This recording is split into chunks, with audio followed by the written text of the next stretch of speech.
What's up? It's Fish Bodley here. Um, I just wanted to do a little regional recap of the regional I went to this weekend in Peoria. It was a 520 player event. Um, it was very chill, like the experience, and I had a lot of fun. And also got my first top at a large event. I got 44th out of the 520 players, and I got my first prize card, which is really cool. Really happy about that. Um, I just wanted to talk about my experience and like what I ran and my matchups and stuff like that. So I took P Luffy to this event, and I was on the Big Mom package with a list heavily inspired and like taken from basically card for card. Maybe like one card difference, two card difference from like Cross and Zelcom, what they were playing at Nats. And Zelcom was also at Peoria playing a very similar list. So here's my list. It's running 4 pudding. Search the Big Mom targets. We got 4 Struzen, which is just a Big Mom 2K that's searchable, and combined with the pudding, if you have it on board, you could use it to like rest of 4 cost. We have 4 Usahachi to just a good 2K that can help you go for game and rest blockers. We have 2 Brule, which is searchable from pudding, and it's a blocker and it ramps when it dies. 4 Blind Clay ramps. 2 Miss Double Finger. It's a 2K that can ramp you in a pinch. And we have 4 of the Decuplets, which is just a searchable Big Mom 2K. 2 Queen for the off chance that you don't see your ramp and you need to like search for your high end or like stall a turn.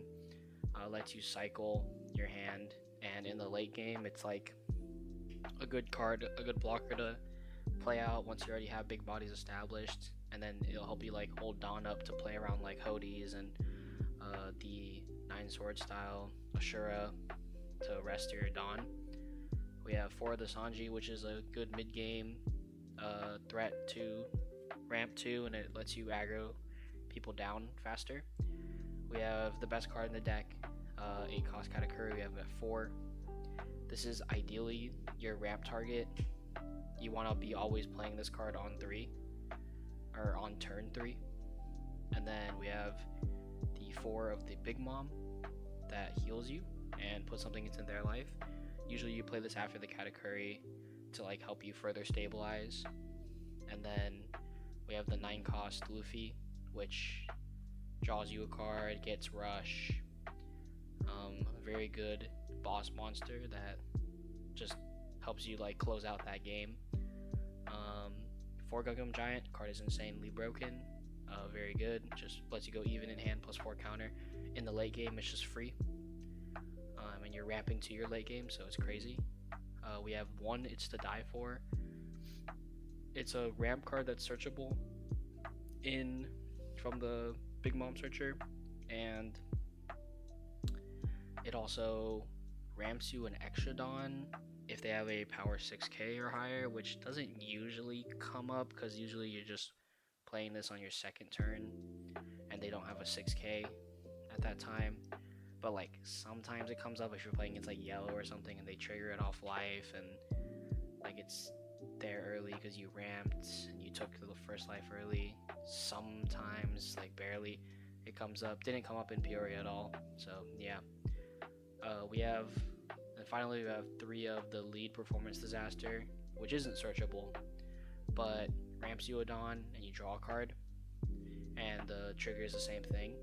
And this card is very good. It just lets you keep your hand size up when you ramp, which is nice. So that's the list. I think it was very solid game plan, very consistent. I think throughout the whole entire day I only whiffed like 3 searches, and I played the pudding out like so many times, and in the late game, the pudding actually does come up. Like looking at the top card of their deck actually gives you like a lot of info about like their hand and helps you go for game and like clear board and do all that better, which is very nice. I'm gonna go over what I played against in the 9 rounds.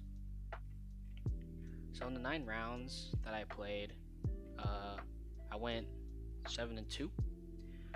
So my round one was UP Luffy.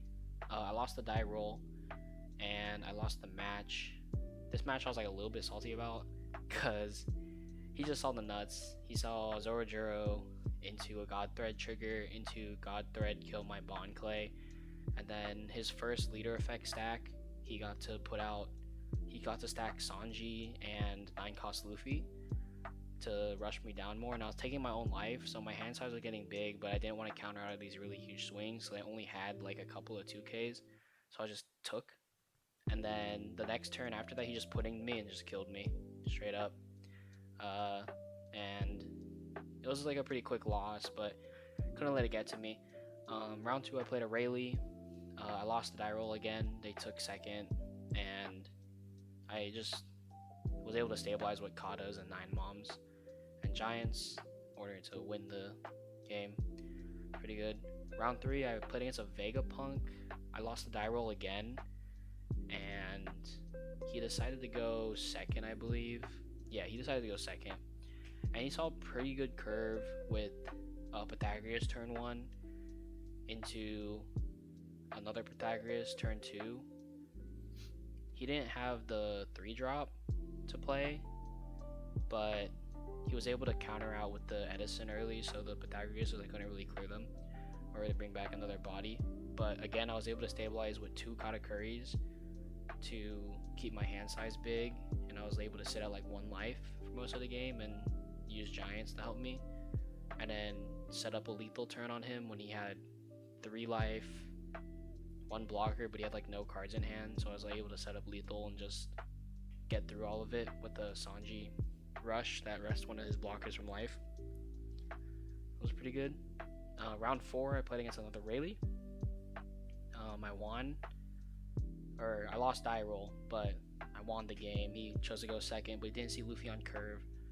He saw Luffy a turn later, and because of that, I was able to stabilize easier with Katakuri 9-mom.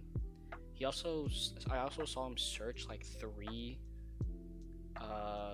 mole pistols, which I knew were bricks in his hand, which really helped me go for game earlier than what I typically would because he had such a big hand size.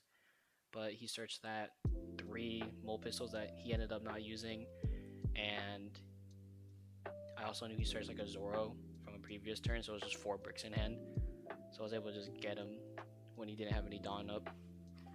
Round 5, I played against a black-purple Luffy. I won the die roll this time around, and I was able to go first, and I was just able to out-ramp him, get to my bodies quicker than him, and then just milk his board. So he had no cards in hand, and I was able to stabilize with 9-mom, and just took the game like that. Round 6, I played the P. Luffy Mirror. We were both on Big Mom package, and I actually won the die roll on this one too, which was super important. So I was able to take first and get my kata down before he did. And because we basically had the same exact turns, like we went kata, Big Mom, kata in that order, and then I just started poking at his life and pressuring him down. I was able to play a 7-cost Sanji and leave up 2 Dawn for the 2 giants in my hand, and I was able to stop his lethal turn and then kill him on the crackback. It was a very, very close game, but I took it. Round 7, played into a red-green smoker, lost the die roll, but I won the game because he just didn't have enough high end. I think he just saw all his like low-costed cards that were able to get big mommed, like the smoker and the Sanji and like a chopper blocker, and he didn't see Tashigi, so I was able to just put his stuff into life and win with bigger bodies. The only high end I think he saw 2 Mihawks, 2 8-cost Mihawks but they were a little bit too late into the game where I was just too far ahead in bodies. Round 8, I played against Dexter, and he was on green yellow law.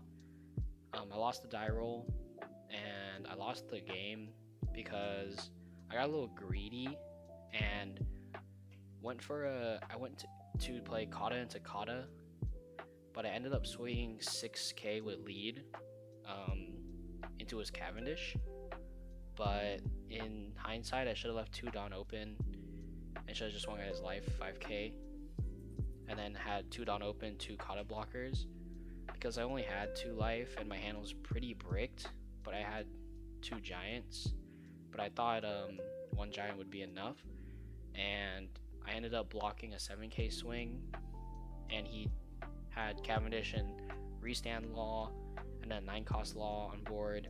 He had another restand law in life, and then he was able to Ashura my last Dawn and my last blocker, and he was able to math me out and kill me, which I just got like, I took the block because I didn't think he could Hody me anymore because he didn't have 7 Dawn open. He only had like 5 or 6, so I was like, oh, I'm safe, he can't rest my stuff anymore, I can just giant and live. But he just Assured, and then got to restand Dawn with the Cavendish and restand law, so the Assure was basically free, and then I just died. I just misplayed pretty bad, but also he was just very, very good player. Last round, round 9, I played a GP Luffy. I lost the die roll, but I won the game. He ended up choosing second. And I saw like Pudding Searcher, I saw my Kata, and I saw a ramp card. So I was able to play Kata on turn 3, but he missed Zorojiro on curve, and he also missed Sanji Pudding on curve. So he didn't have a lot of bodies, and then he also misplayed. He tried to counter with Thunder Bagua when he was at 3 life, and he tried to ramp, and I had to tell him he couldn't. And it seemed like he was also just very tilted going into the round, and that match just tilted him. I can only assume that before, like, during round 7, he was like undefeated, and then he just lost like 2 games in a row, and this was like the 3rd game that he just lost in a row. So I feel bad that he just bricked on the match that determines if you make it into top 64. Just very unlucky. But I ended up doing pretty good, win X2, and those were my matchups. Very, very good time. Got my first prize card, super hyped about that, and just overall very good experience. Not a ton of problems running it. We were going through the rounds pretty quick. It was run by Top Cut events. The rounds were quick, not a ton of ruling problems, no one really sharking near me, I guess, and I just went with a ton of other homies, and some of them did well, some of them didn't, but overall, super chill time. Highly recommend. If you can go to a One Piece regional, you should. It's basically just one big locals. I was talking to all my opponents, like, very chill. Everyone was kind of like lax and like just kind of relaxed. Like, no one was locked in, I guess. Like, no one was like not talking, focus on the game completely. I was able to just have like small talk and like banter with my opponents, which was just really fun and chill. But yeah, there's my list. Those are my matchups. There's my experience. Thank you guys for watching. Thanks for the support. I'm gonna put out some more yapping videos eventually, and more PRB content soon, so look out for that. That's all. See y'all later.